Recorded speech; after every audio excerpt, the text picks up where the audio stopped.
This is Paul Johnson with New Frontiers. Now, in this week's episode, what we're going to talk about is what's going on with the two political parties and whether or not there's room for a third party in the United States. With almost a third of the electorate now registered as unaffiliated and independent voters, it's becoming very clear that there's a large group of people who are dissatisfied with the two political parties. In fact, if you look at the numbers seem to say that most people think that the two political parties just simply can't solve our problems today. Now, I also will tell you that we're going to talk a little bit about the Clean Elections Commission in Arizona suing the new party that we created, saying that we shouldn't be able to include the word independent in our name. We'll talk about that today, but I also want to invite Tom Collins, who is the executive director of that particular program, on our show, because clean elections shouldn't just be about how you publicly finance them.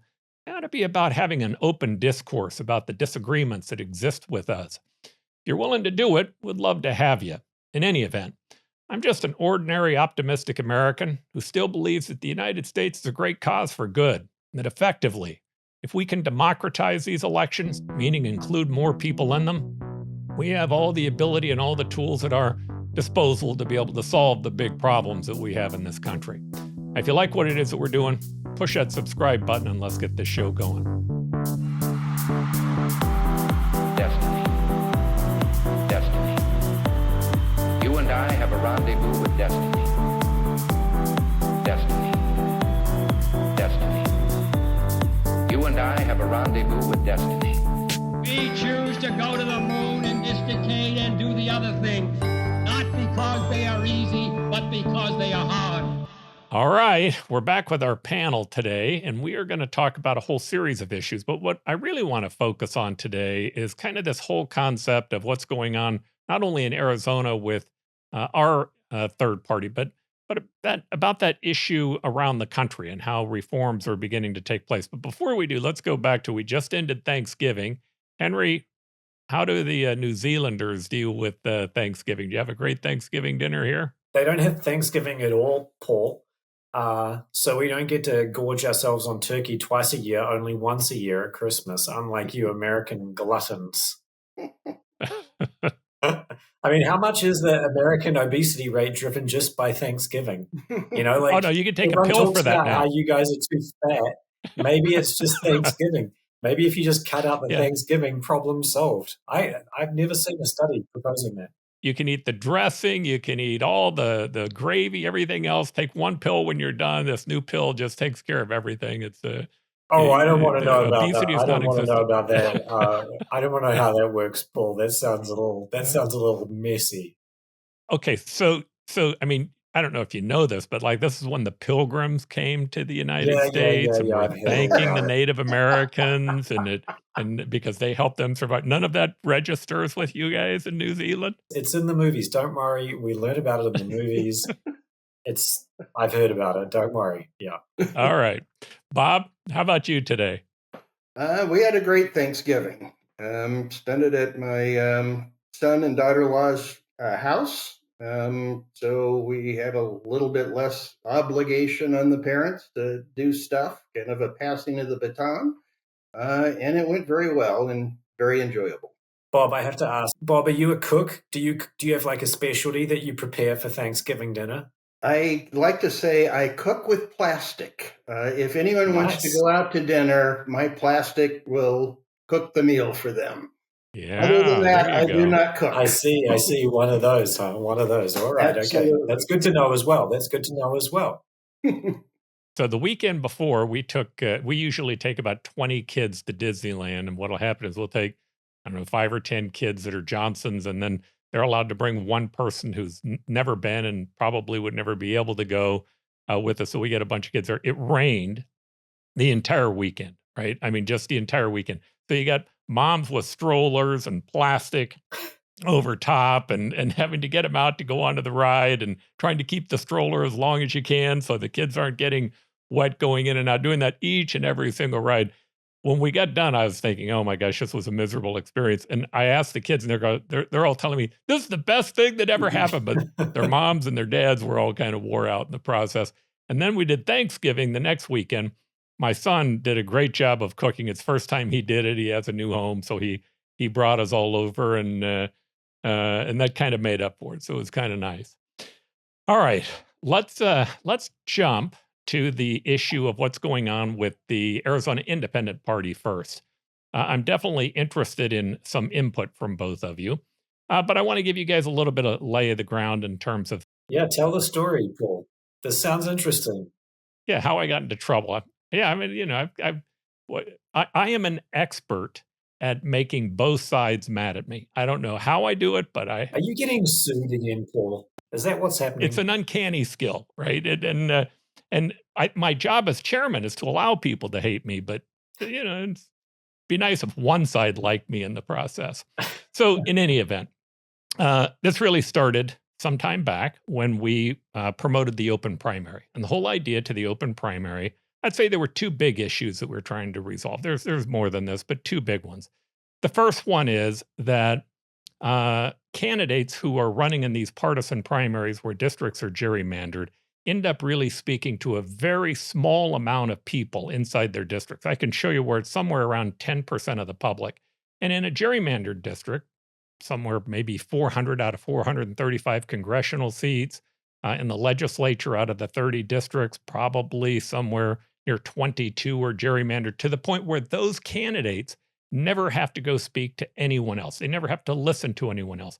That not only cuts that group of voters out, but more importantly, the candidates tend to see things more from a grievance standpoint because they're driven by those hard ideological voters inside the primary.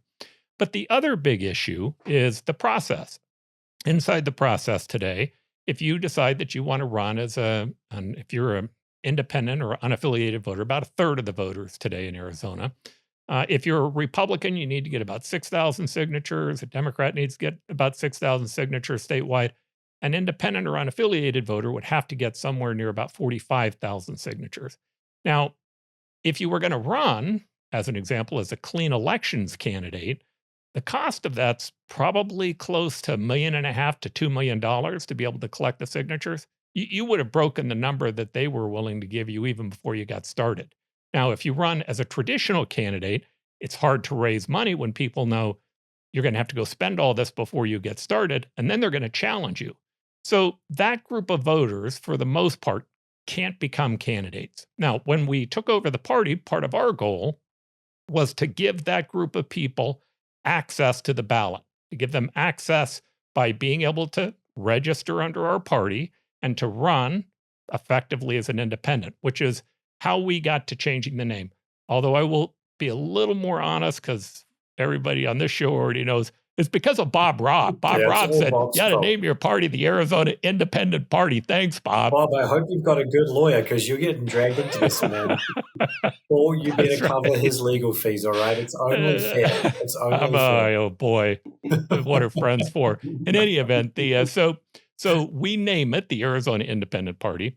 And lo and behold, last week, out of nowhere, well, wasn't completely out of nowhere, the Secretary of State took a look at our arguments. One of our arguments was that this is a 14th Amendment issue. We have the right to call ourselves by any name that we want. There are other states that have utilized the name independent. In fact, in Arizona, we've used it. We had a American Independent Party in 1968, 1972. Our argument was we have the right to name our own party and we have the right to change our name and we can use the word independent. He agreed with us, but he agreed with us on the basis that there's no legislation that prohibits us from doing that. That if there was legislation prohibiting it, he would enforce it a different way. But absent any legislation on it, he agreed. So the Clean Elections Commission shows up. We never get a phone call from them. We never get a chance to talk to them. Although during the meeting where they're discussing it, our lawyer was their lawyer. He calls them up and says, hey, you guys are meeting on this. Can my client at least speak? And the answer was, no, you can't. Paul, can you explain briefly the Clean Elections Commission? What is it? It's not a governmental agency, is it? It's a non-governmental agency. So the Clean Elections Commission was formed on the basis, and it's run by a guy named Tom Collins. It has a board. By the way, I know most of these people, and I would say they're pretty good people. And I've invited Tom on the show with us to talk about this, but the Clean Elections Commission is really a device that's been set up by the voters to provide public funds to candidates who are willing to limit the amount of money that they're going to raise externally.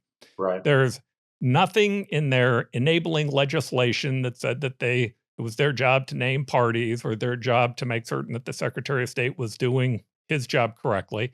But in any event, they asked the Secretary of State to reverse himself. He says he's not going to do it. And so they held an emergency meeting on Friday, of which we did get notice for, where they took up the issue of filing a suit against him. Now, at that particular meeting, I don't know, we had a number of candidates, 4 or 5 of them spoke up who talked about actually running. They actually have a lawyer named Anthony Ramirez, who was looking at being a candidate for the legislature. And I spoke up. I talked about it. And then also a guy who I'm on the board with named Ted Hinderocker. So they listened to us, but they really didn't give us much of a description as to why they saw it as being important, other than trying to create questions for us. Now, there's the lawyer has filed a claim, and the claim basically is an equal protection claim, where he's arguing that because these independents haven't really had access to being able to run for office, and the idea that as a party, we've created a device that gives them access to the ballot, that there's an equal protection issue, and that he believes the courts have been very conservative on protecting minor parties and their ability to call themselves by the name that they want, including utilizing the word independent. So I'm going to start by putting it back on you all, trying to get your thoughts. And one of the questions I'd like you to think about is why do they have such an offense at us utilizing the word independent in our name? Well, I know the executive director and at least one member of the commission reasonably well. And I believe that it is well motivated. I don't believe that it is some kind of protection of the existing partisan system. And they do raise some procedural questions as to whether Fontes used the right process to reach the decision that he would approve the name change. That I don't know enough about to really offer an opinion. But I find it inconceivable that it is impossible for a political party, once having chosen a name, not to be able to change it. And I believe that you're on stronger First Amendment grounds than equal protection grounds. I can't imagine that's anything more core to the right to speech or political association than the name of a political party. And I also don't understand why it's any of the commission's business, why that they have any standing in order to raise these objections, irrespective of their merit. And with respect to the legal substance, I don't think there is much merit there. They're asserting that it is to avoid voter confusion. But there is no check on the voter registration form to register as an independent. It's a choose not to join a party option. So it's not like if the Arizona Independent Party exists, that people would inadvertently, who intended to check fallen independent, would end up signing up for the party, because that option doesn't exist. And on the voter registration form itself, the minor parties, even if they're qualified for ballot access in Arizona, aren't listed. So at least at present, the Arizona Independent Party wouldn't be listed as something you could check. You have to write it in. There, I think you do have an equal protection claim.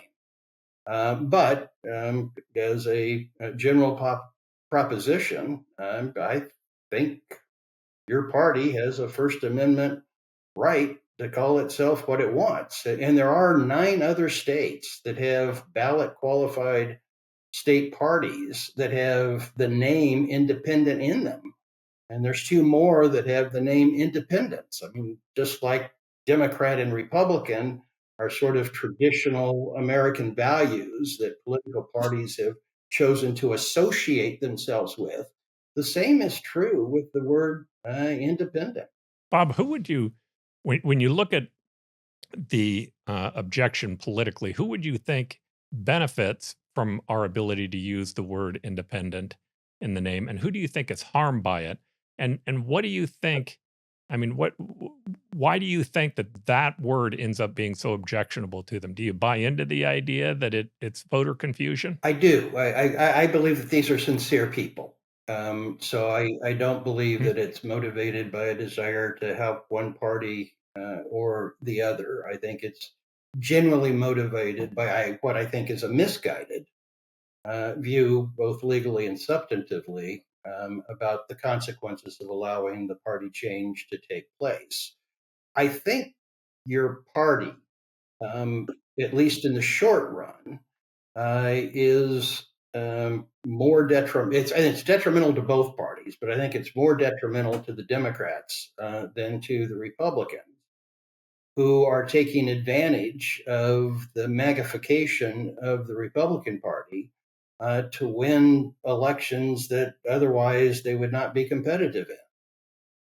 And their view, which we've talked about before, and you have felt the ire personally, is that your party will split the non-MAGA vote, making it more likely that a MAGA Republican can defeat a Democrat in a statewide race. Well, I'm not as good on the legal issues as Bob. Bob is really good on the legal issues, and so I would defer to him. It does seem to me like you have good constitutional grounds to be able to call your party what you want, especially because even the label Republican and Democrat these days means so much more than just, the organizational framework of those parties, but it's about people's political identities. So if people identify as independents, then there should be allowed to be a party that's called the Independent Party, the same as if people identify as libertarians, there should be a party that's allowed to be called the Libertarian Party, etc. But what you've done here, Paul, is you've really touched a nerve, because the problem is that you're not talking about calling yourself the Libertarian Party or the Socialist Party or something that appeals to a particular mindset or ideology. You're called your party the Independent Party, which at least in theory seems to be a label that is applied by many of these people who choose not to affiliate with a major party as they register.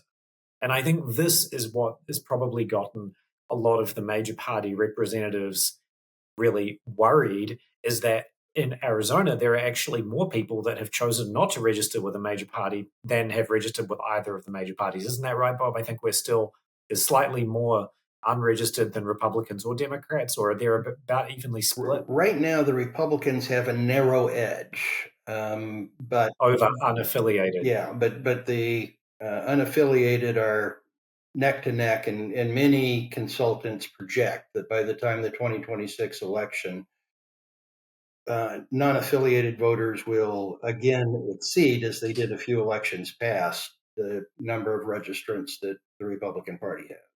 Right. And so what you've done, Paul, is you've created this label for the party that appeals directly to some sort of identity that a lot of voters kind of already have. And they've signaled that they already have it by not registering with one party or the other. And so I think that is politically what's got the major parties running scared, is the fact that there are a large number of people who have already self-identified as this.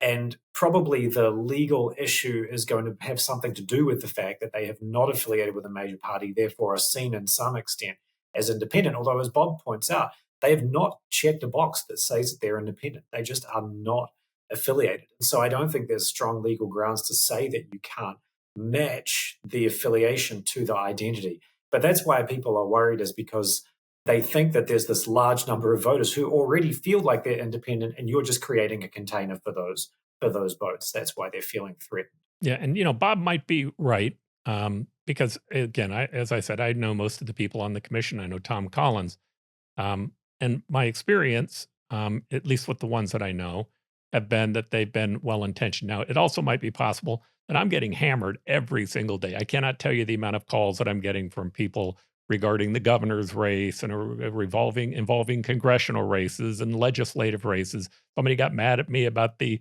treasurer's office when I was speaking to the Greater Phoenix leadership the other day because we have a candidate running for treasurer.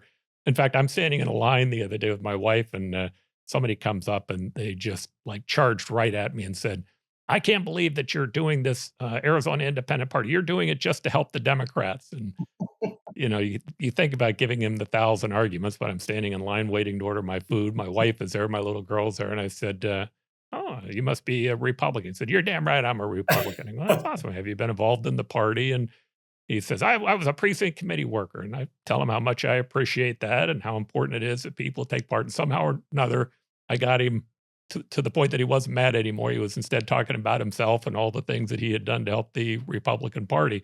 But it is amazing how many people I'm getting that are coming up that are mad at me. And I don't know, that was actually my goal my entire life, is to get into my 60s and to have a bunch of people pissed off at me. But the reality is that could have an effect on how I see the outside world. At some point in time, you become a little bit embattled, and maybe I've overstretched it. There's no doubt in my mind, however, the governor and others are serious about their opposition to what it is that we're doing. If we can, though, let's back up just a little bit and let's talk about what's happening in the parties. I sent you guys both a couple of articles. I know we've been reading a lot about this, but I look at Donald Trump, and a lot of people see Donald Trump as the problem. I think Donald Trump is really a symptom. I think that there's a lot that's been going on for a period of time. Not that he's not a change agent. He has dramatically shifted and changed the Republican Party, and he's changed the Democratic Party as well. But regardless of who you blame it on, there seems to be big fractures that are going on inside of both political parties today that maybe were barely evident a decade ago, but they're very evident today. In the Republican Party, the article that I sent you talked about half of the voters there are non-MAGA voters, and somewhere around 30% are not happy with the current Trump agenda. Now, that includes the non-MAGA group would include fiscal conservatives, and it would include free market types and free enterprise type. But it also includes some people who are concerned about the affordability issue. On the Democratic side, you'll find Jewish voters aren't very happy. You'll find women suburban voters are not very happy with the Democratic Party. But you'll also find the Democratic Party for a long time represented the lower middle class. And the lower middle class, especially men, have been breaking from the Democratic Party. They went towards the Republican Party, but now they seem to be moving back. Those fractures are if you watch the two parties, I think they're both in a race for who is the furthest left. I do not see Donald Trump's policies as right-wing policies, not the right wing I grew up with anyway. The people like John McCain and John Kyle and John Rhodes and others. We had a lot of Johns thinking back about that. But in any event, their brand of conservatism was very different than this one. This is one about tariffs and about government taking percentage interests inside of companies. It's not just a populist agenda. It is a left-leaning populist agenda. And the Democratic Party's response to that seems to be to go further left. There's no real thinking by the Democratic Party about how could they maybe come around to the right side of him and be successful. Give me your thoughts on that, about what is the playing field that the independent party is finding, the Arizona Independent Party, but I think independents nationally are finding such fertile ground on. I think both parties now have an identity. The Democratic Party wants to transform the political economy of the United States into a European-style social democracy. And I think that's a unifying vision, despite all of the turmoil existing within the party. The question is how far and how quick do you do that? But in terms of the direction to take the country, I think that there's a fairly large consensus, at least among elected Democrats at the federal level. I think Donald Trump has transformed the Republican Party into a populist nationalist party. It's not a conservative party for all the reasons that you mentioned. Now, that leaves a lot of people out, including a lot of people who traditionally regarded themselves as liberal, and a lot of people who traditionally regarded themselves as conservative, as well as the folks in the middle who just want problem solving government and don't really have an ideological tendency either way. And I think it'd be appropriate at this point to kind of reiterate my view that the most important reform for the future of the country is to open up access to the general election ballot for pragmatic problem solvers of the center left, spanning to the center right, for whom this ideological fragmentation that's occurred between the two major parties have left out. I sympathize with what you're going through, Paul, but I also want to say that nobody in the state of Arizona has done more to try to create that opportunity at a state level than you. And I think it's the most important political reform for the country, which is to increase access to the general election ballot for people who aren't wanting to move the country towards European-style social democracy and don't want the country to be a populist nationalist entity. Bob, I think, by the way, thank you for that. I don't know that that's true, but I appreciate you saying so. What what I do know is that it seems to me like we're having to make two choices.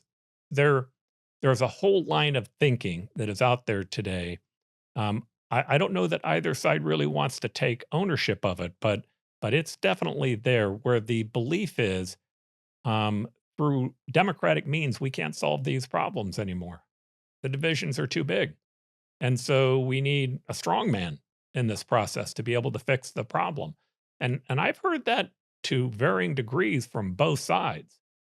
On the other hand, it seems to me what you're saying is we ought to try to democratize it, meaning expand the base, get more people engaged, get more people involved. And that by doing that, you not only believe it will solve it, but it's also a statement that you seem to be saying that you have a great faith in who we are collectively if you get enough of us involved. Is that a fair description of what you're saying, or would you like to embellish on that? It is. I suspect that there's maybe 10% of the American population that wants to see a European style social democracy, and maybe 15% of true MAGA ardents.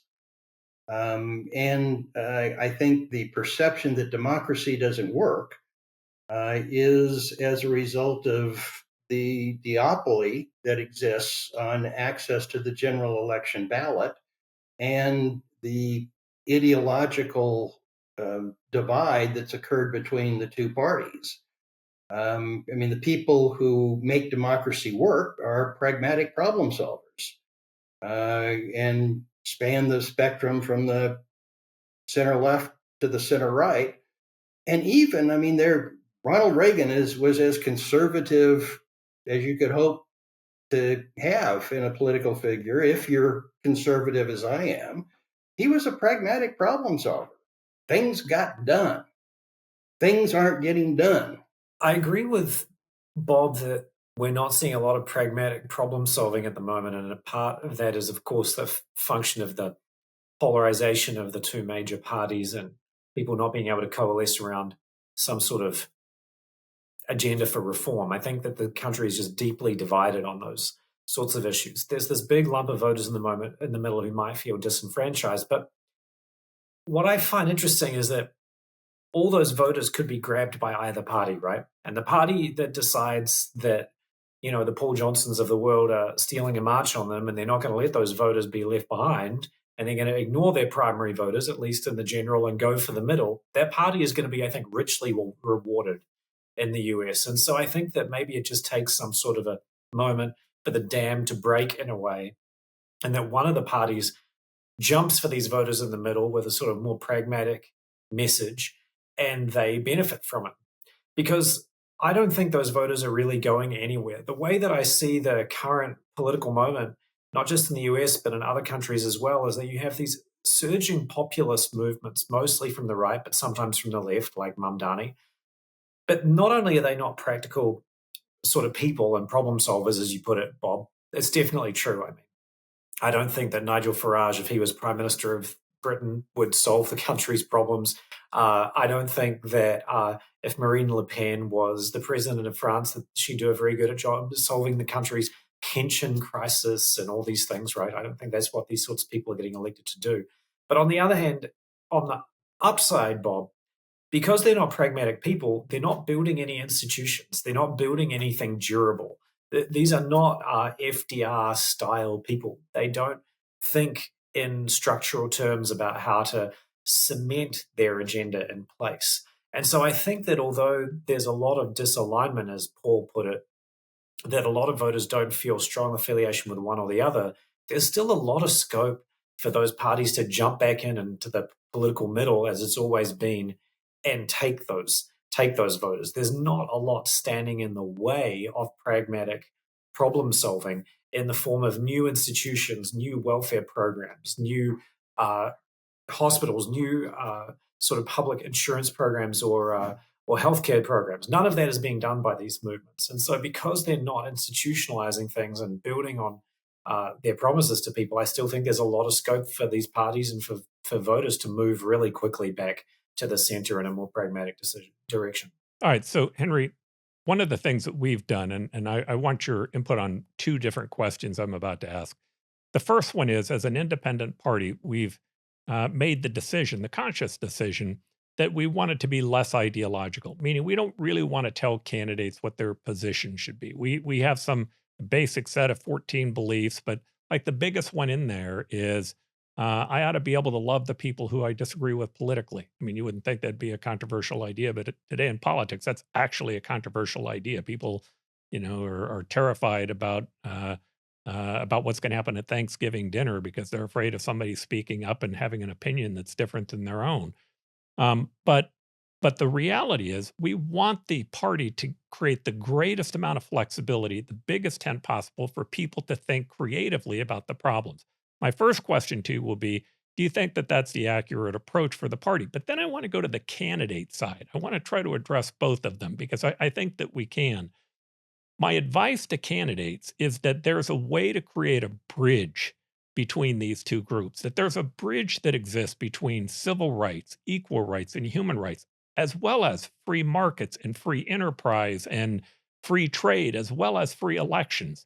That there's an old American ethic that allows both of those things to exist and that focused a tremendous amount of attention on the individual. And that if we find a way to bridge these two gaps, that's the place where we can bridge them. I think what you need and what a lot of these insurgent political movements have had when they've been very successful is one clear political goal that translates into a message that in some ways kind of encapsulates these underlying political ideologies or preferences, right? So if you think about like the Brexit movement in the UK, they just wanted out of the European Union. The National Front in France for the longest time, that was the same thing. Get France out of the EU. The Donald Trump thing to a large extent was simply stop uncontrolled migration over the southern border, right? Build the wall.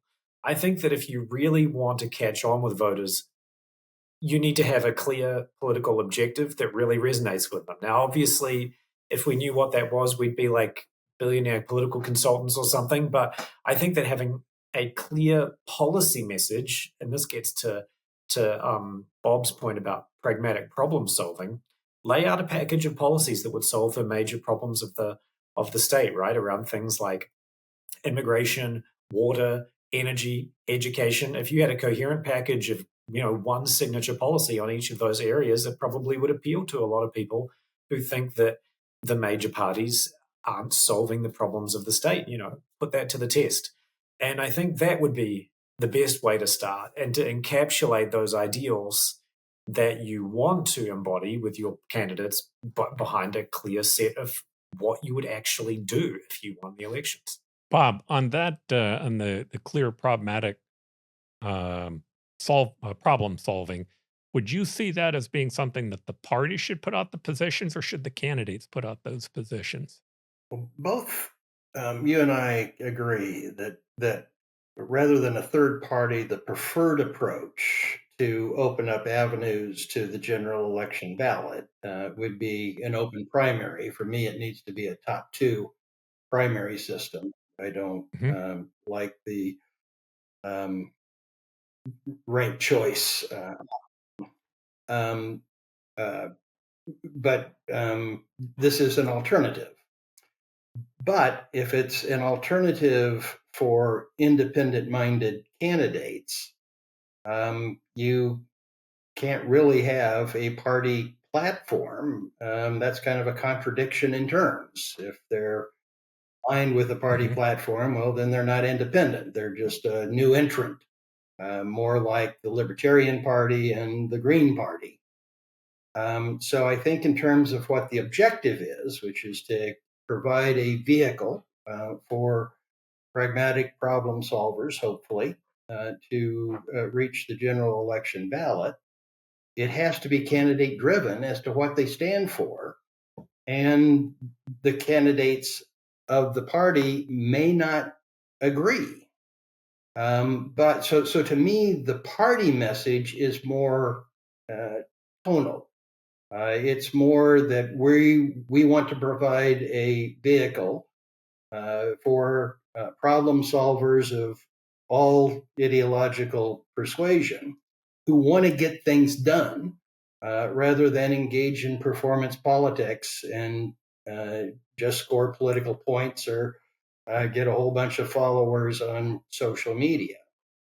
I also think that's a message that resonates with your target audience in the swing voters who now decide Arizona elections. I think you see those voters toggling between the two parties consistently. Neither party retains control for more than one election cycle. And they turn to the other party because they're dissatisfied. And I think they're dissatisfied because problems don't get addressed. Government doesn't work. So I think the let's make government work party and let's get things done. Let's be pragmatic. Let's not be performance politicians the way the other two parties are offering is the message from the party. And then what fills in the detail, I think, needs to be left to the candidates, or you're just another political party. Yeah, and I agree with that. But Bob, don't you think that also you need one candidate at the front of the whole thing so that there's someone visual to provide visible to provide some sort of coherence and leadership? Because the problem is that we have so many elections, even on an off-cycle year, right? We've got however many congressional districts, we've got the governor's race, we've got treasurer. I think you mentioned Paul is that, and I think the Secretary of State is also, or Attorney General maybe as well. These are all up for election, right? And so if you have this Mhm. party that's sort of like, oh, we're the party of the pragmatists. Here are 25 pragmatists. I don't know whether that's going to cut through, right?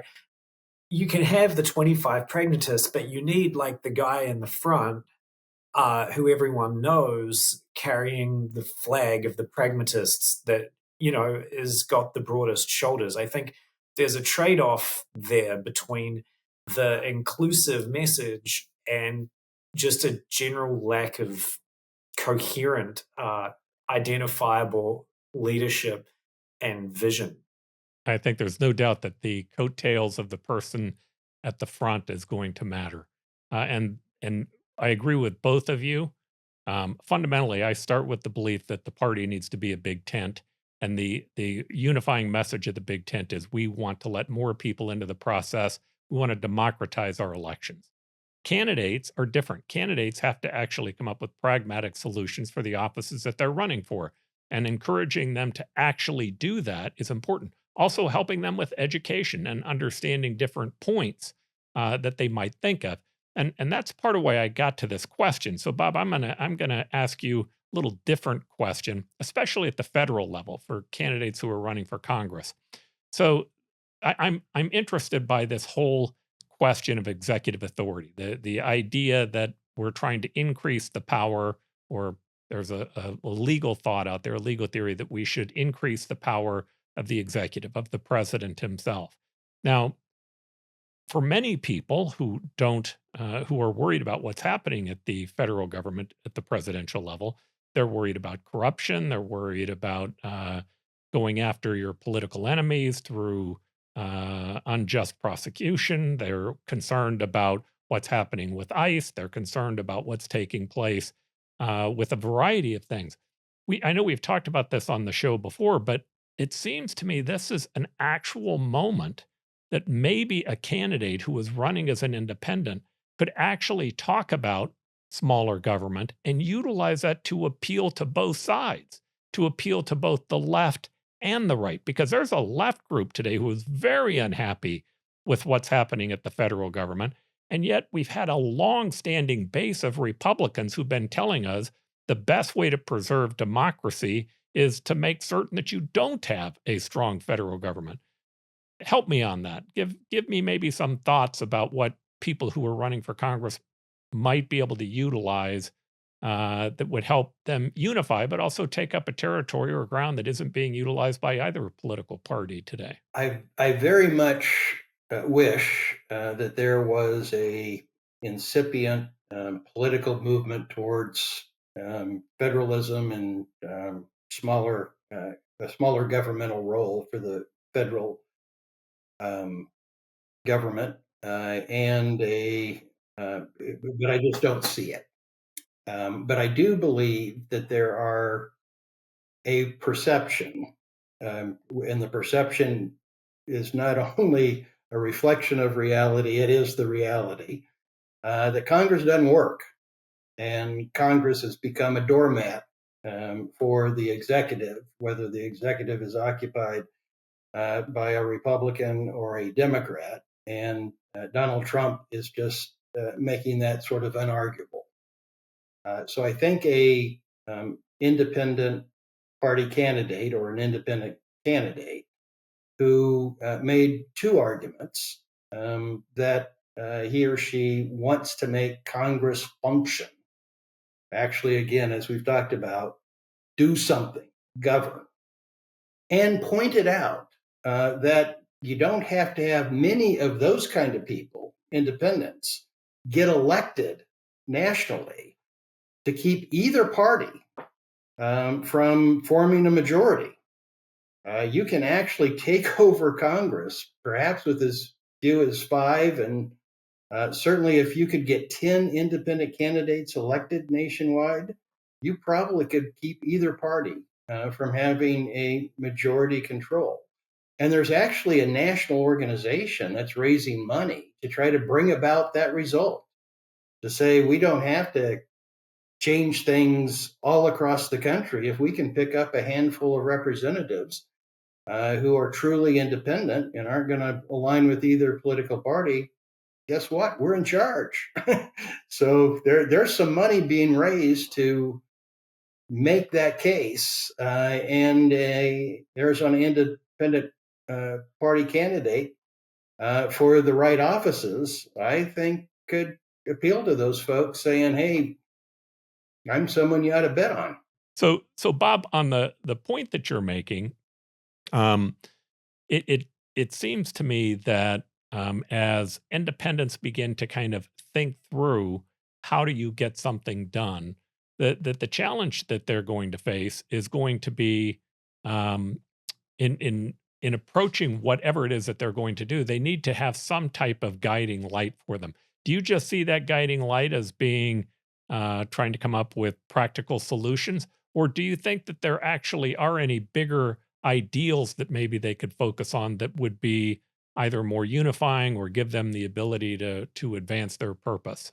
At present, I think it's small steps toward making Congress function again, and the Hmm. opportunity to accomplish that.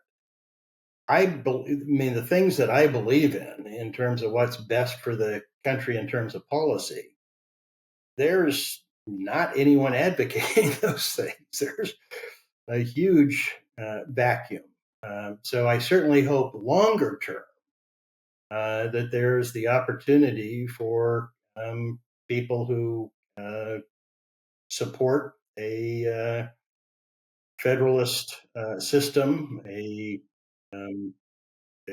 separation of powers, and the rule of law to take back over the federal government. But I'm not sure that that's a winning big picture message. If I could weigh in, Bob, I think one thing I've said to Paul before on the show about the independent party and the ideals of limited government, free enterprise, the rule of law, all these macro things, is that they seem to be policy issues that are more readily addressed at the federal level than at the state level.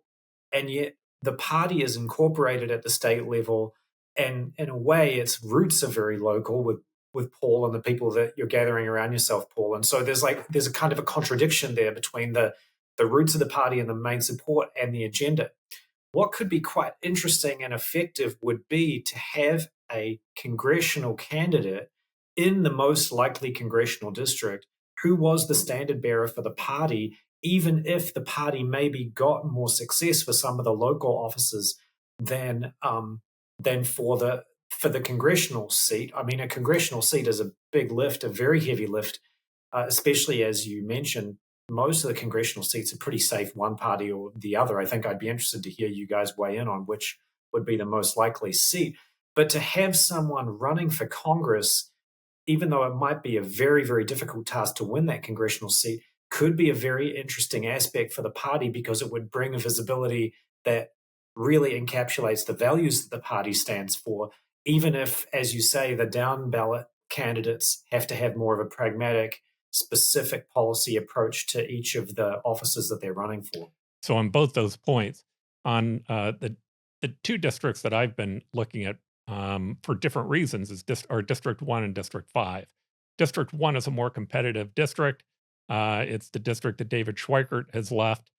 District 5 is Andy Biggs's district, which is a very slighted or a very partisan district, much more geared towards the Republican side.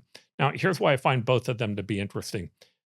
You could argue that we would do better in competitive types of elections. On the other hand, in the race for District 5, we end up becoming the second candidate.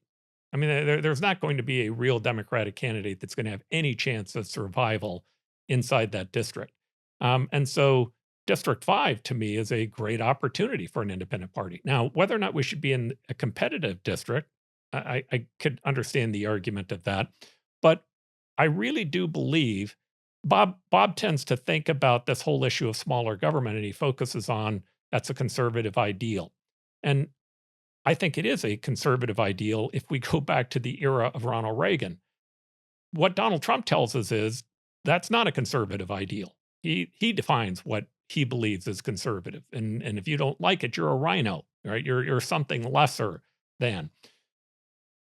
I'm a liberal, but I'm a liberal in this way. I believe in the greatest amount of liberty that we can possibly create for the most amount of people with some type of safety net that's included. I think you do have to have a safety net, but I genuinely believe the more liberties that we give people on both sides, from equal rights to property rights, the greater our society does. We haven't been a great society because of our government. Usually our public way outperformed our government. They way outperformed it economically, financially, in terms of innovation, in terms of the human progress. It's been amazing what we've done on that side.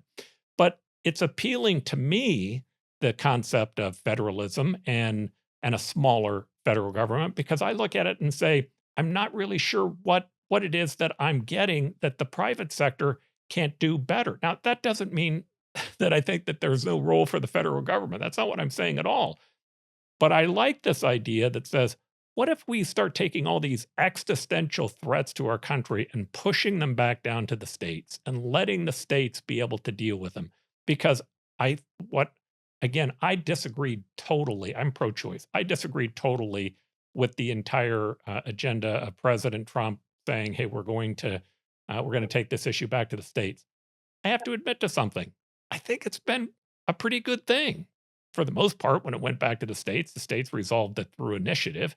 And secondarily, it's less of an issue at the federal level. And if we could take a few of those issues away from the federal government, maybe we'd be in less of an existential threat constantly worrying about what's going to happen to us from a federal level. In any event, I think I just feel that there's a message here that could appeal to both sides. Now let's go back to those two districts. In the competitive district, both of those two sides are taking a bigger government stance, both the left and the right? So I think there's a vast opening.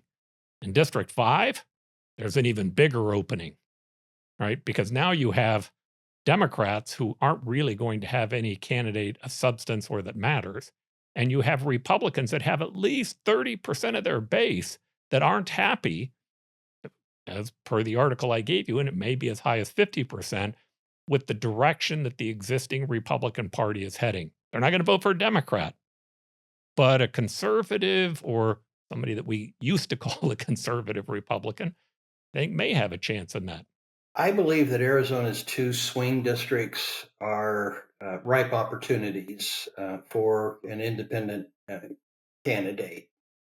If you look at Schweikert's district, if memory serves, there's 40,000 or so more registered independents than there are registered Democrats. Mm-hmm. And I think there's a healthy swath of Haley Republicans among those who are registered Republican. So I actually think a Arizona Independent Party candidate of high quality would probably have a better chance than a Democrat of winning that district away from the Republicans, and they are undoubtedly going to have a MAGA candidate. I think the political demography of the Pima County swing district, I forget its number, also is susceptible to a viable independent party candidate or an independent candidate. I'm a little more skeptical about the Biggs district. The Democrats always run a candidate, and there is political loyalty. And even in that district, my guess is, a good third of the electorate are registered Democratic. The only time I've seen that strategy work was in the recall of Russell Pierce, where the Democrats chose not to field a candidate to maximize the chance of the more moderate Republican of taking him out. So I think you need to, and we've had instances where we had this with Eli Crane in northeastern Arizona this last time around. There was a county supervisor who ran as an independent, and there was a nominal Democrat on the ballot, and there just wasn't enough room for the independent county supervisor, as I recall, was his background, to get any traction.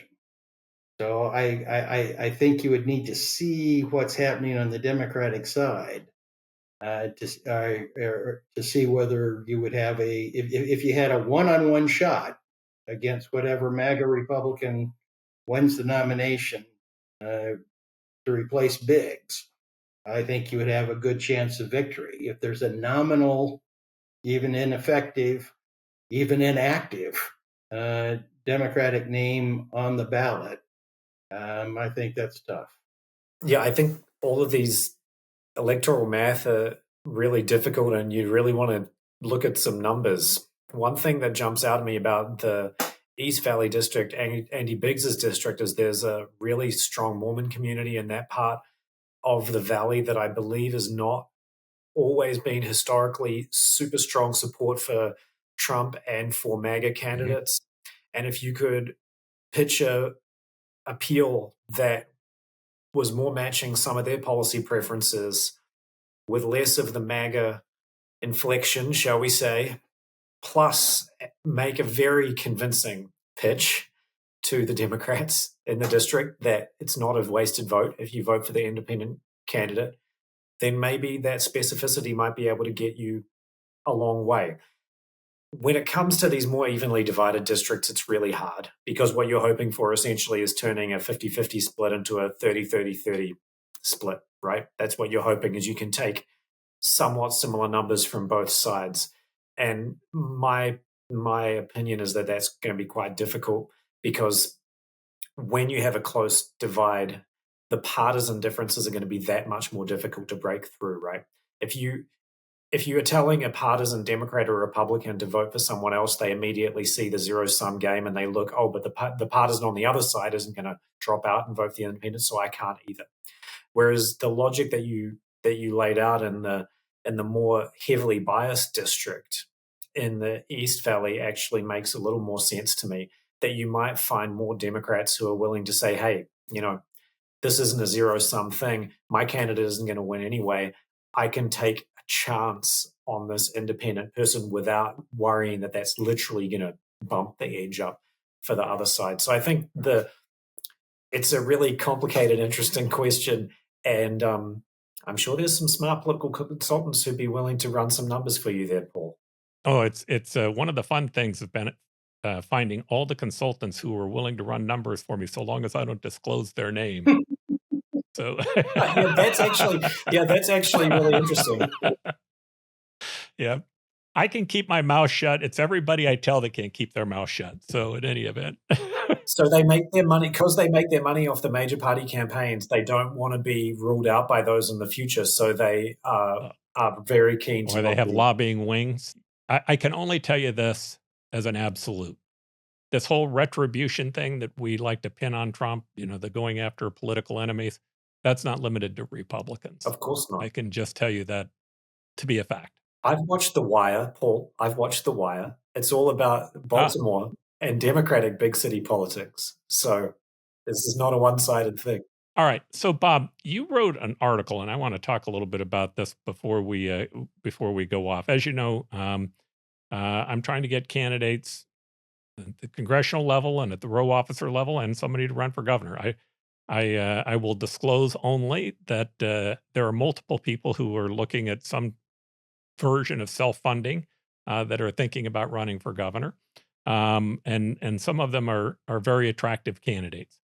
But you wrote an article about the budget, and I found that to be really interesting. Like, is the existing problem Ducey's fault or Katie Hobbs' fault? Can you tell me about that article and help describe it? Then I have a few questions about it as well.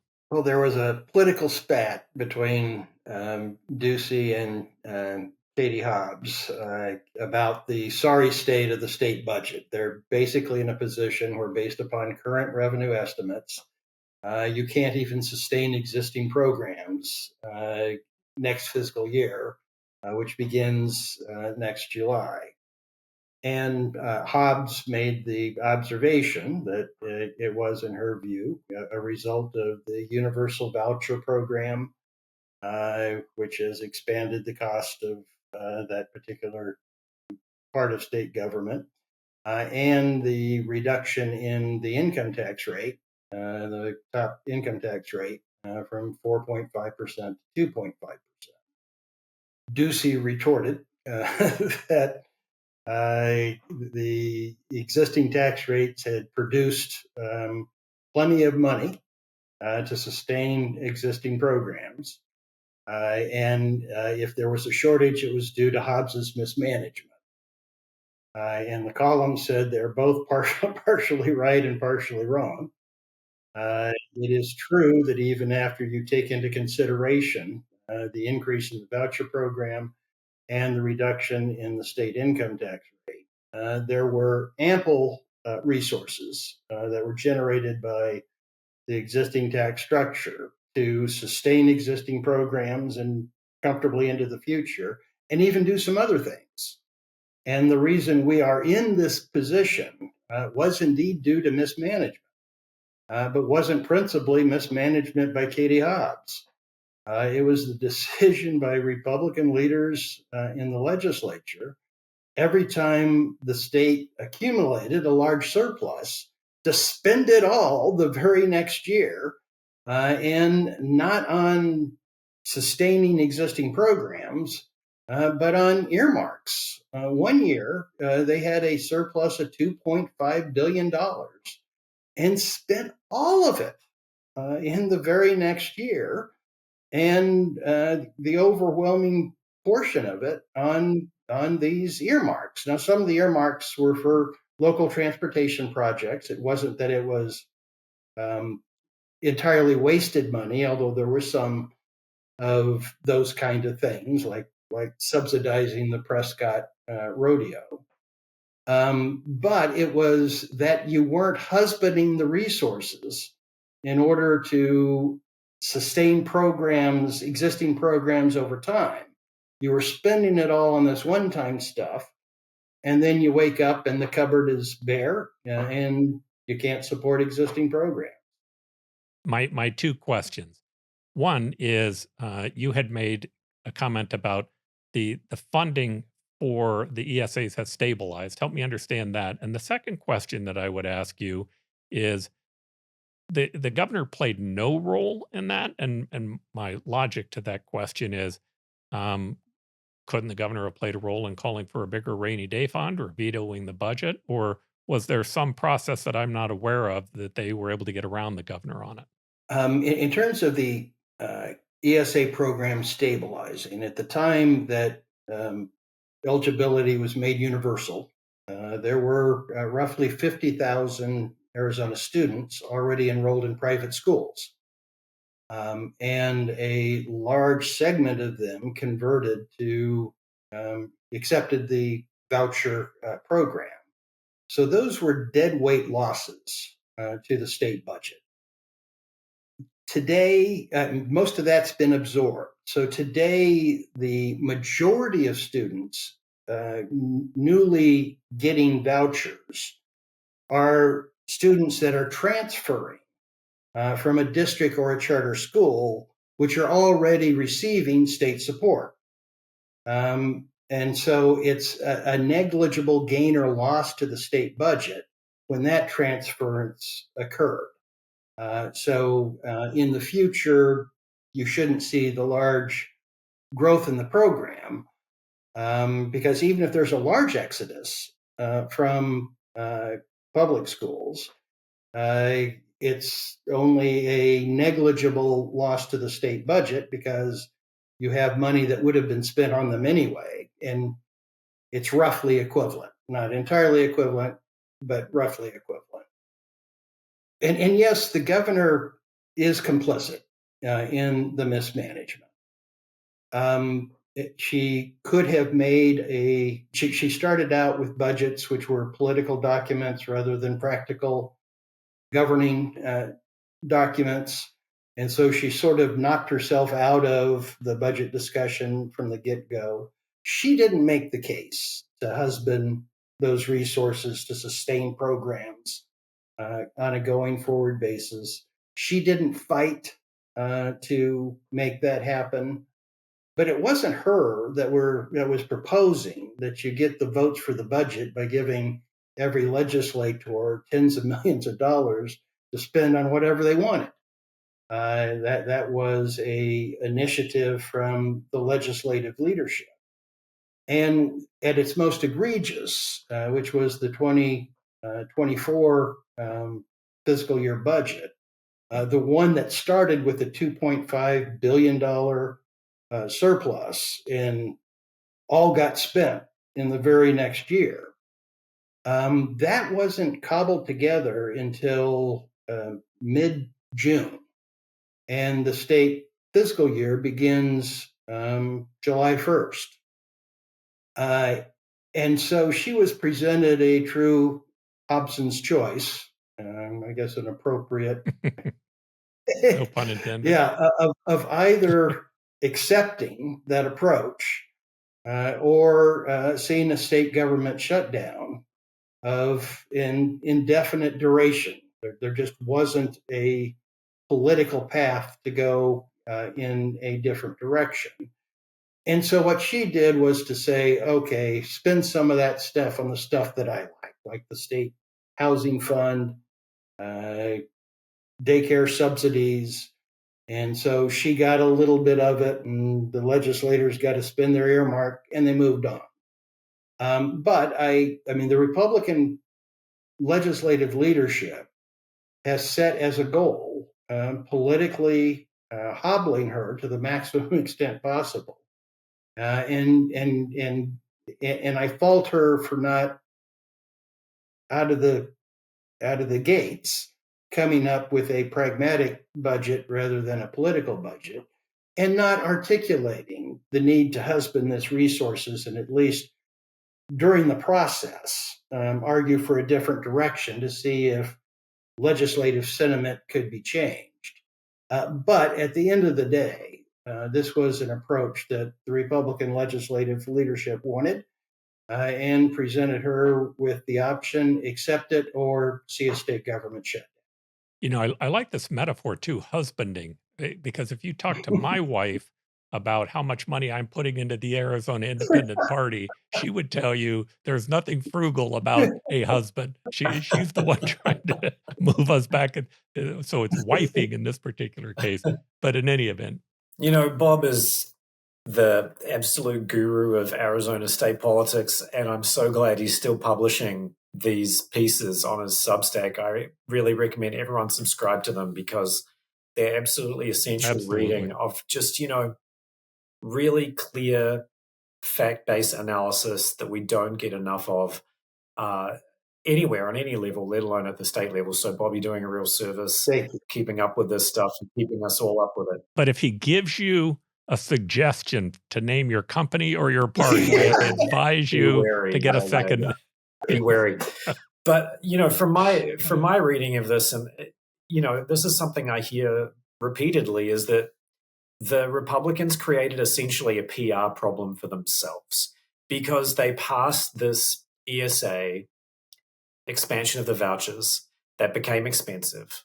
And then they also passed a bunch of other things that were also expensive, creating this kind of budget crunch. And so this is a self-created problem that I think actually is one of the Democrats' biggest talking points at the state level, maybe their biggest talking point. It resonates with a lot of not only Democrats, but a lot of voters, and they shouldn't have done it.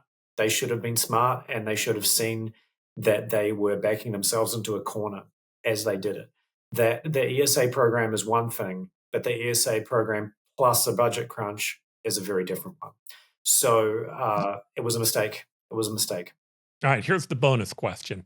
And this takes us back a little bit to national politics, and certainly we have a local player here. But I'd like both of your input on this whole debate that is happening on issuing a legal order to troops. Now, we had this video that was put out by a group of senatorial candidates. By the way, almost every one of the candidates in that video I kind of like.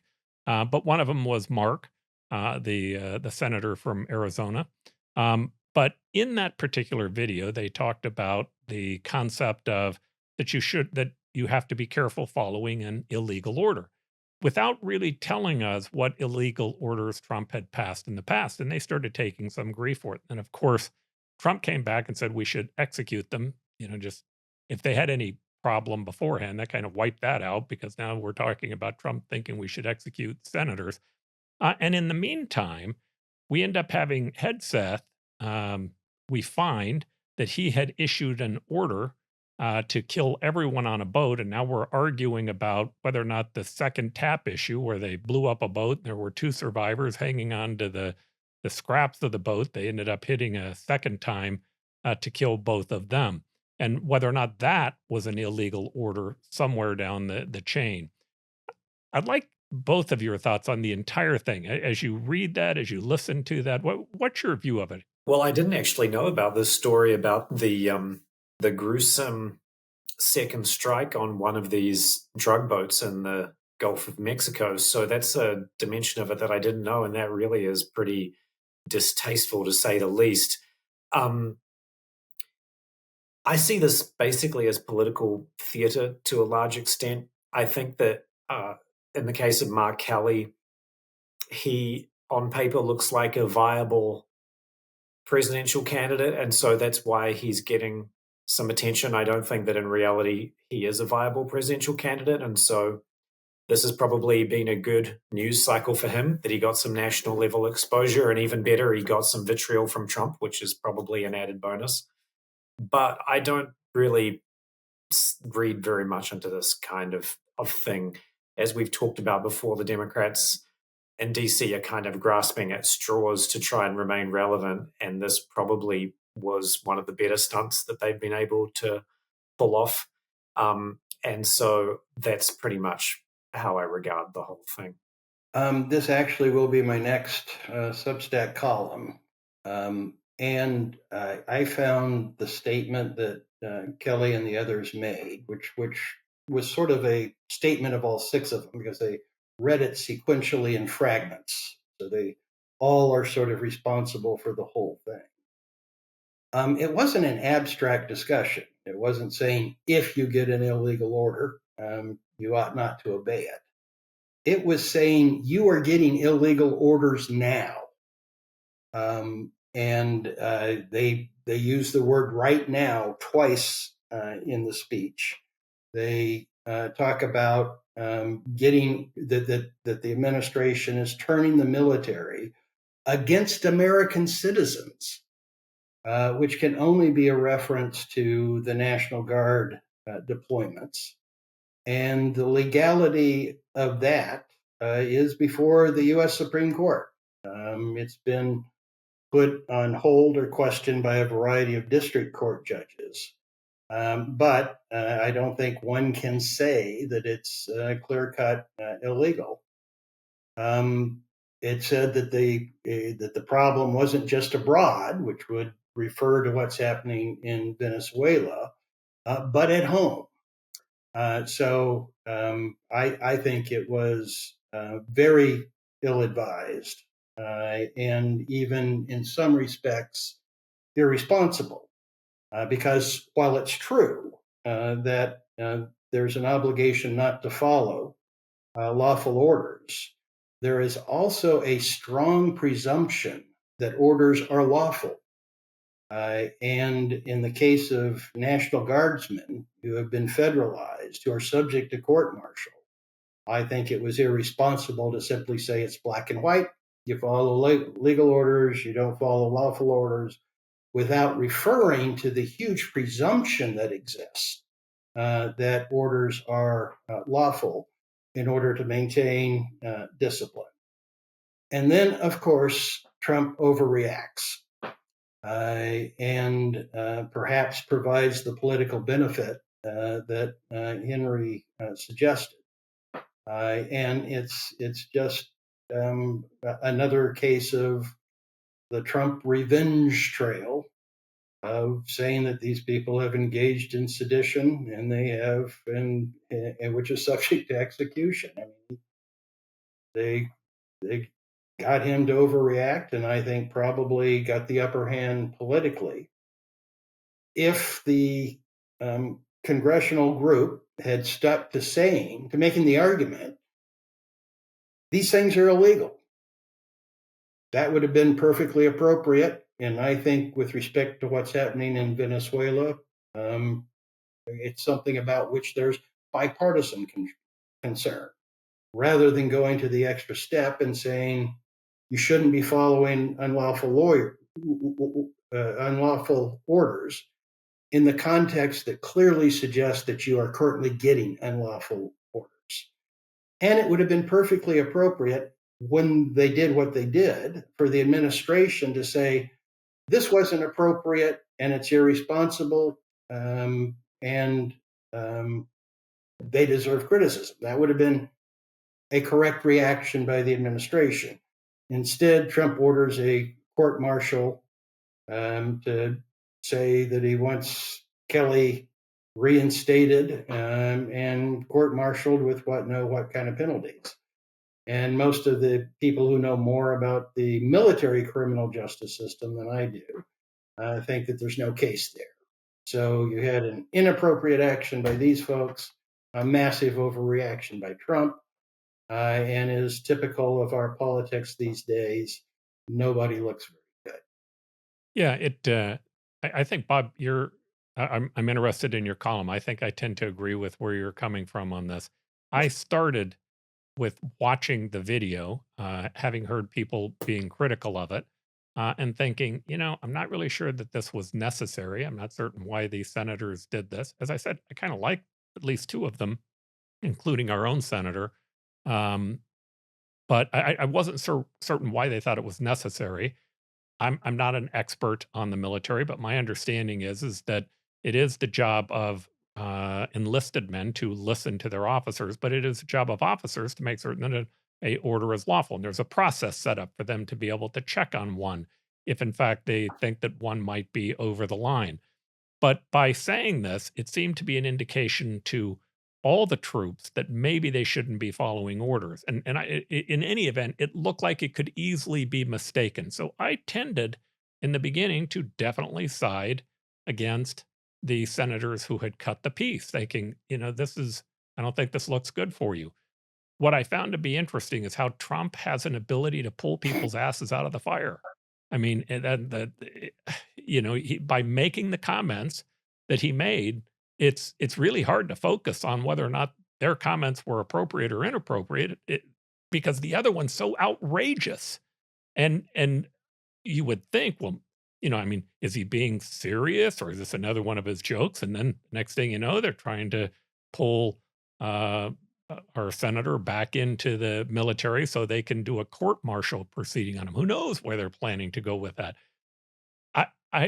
It's too bad that the Trump administration, there are some things that I think that the Trump administration have done that have been good things, but they lose so much of it by always going to that place that our friend Henry H.R. McMaster's told us. He always, always, always goes too far.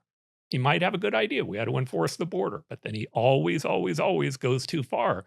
And unfortunately, it really does damage to his agenda. And I think it's doing damage to his popularity numbers.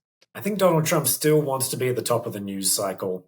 And he came out with this response that was obviously hyperbolic, that I didn't even, to be honest, expend a second thought on, but it drove the media into a frenzy, right? So he got probably everybody got what they wanted out of this. The Democratic senators got some nationwide publicity and some outrage. Trump got some outrage and some nationwide publicity. The circus will roll on, and I'm pretty sure in 2 weeks, none of us will even remember that this happened. Oh, with that guy, except Bob's article, we won't remember it in 2 days. Henry may be right that the politicians got what they wanted. The country suffers. No, I agree with that. Yeah, and it's and to me that brings me back to I'm going to go around what I said, giving you guys the last word. I'm going to take the last word. That to me is the whole reason why there's any type of demand for a third party. Either one of these two parties, I'm just going to tell them this if they're watching, you could put us out of business tomorrow. Just go back to being normal. All right. You don't have to be you don't have to be extraordinary. Just go back to being normal instead of doing these crazy things that you're doing on both sides. And if you think the other side is the only one that's a problem, you're the problem. You're the one who's partly causing it because you can't see your own excesses. In any event, gentlemen, thank you very much. I appreciate you being on the show, and we'll see you again in a week. Thanks, Paul. Thanks, Bob. Good to see you. You bet. Guys, thank you. And we stand today on the edge of a new frontier, the frontier of unknown opportunities and perils. It holds out the promise of more sacrifice instead of more security. The new frontier is here. You and I have a rendezvous with destiny. We'll preserve for our children this, the last best hope of man on earth, or we'll sentence them to take the last step into 1,000 years of darkness.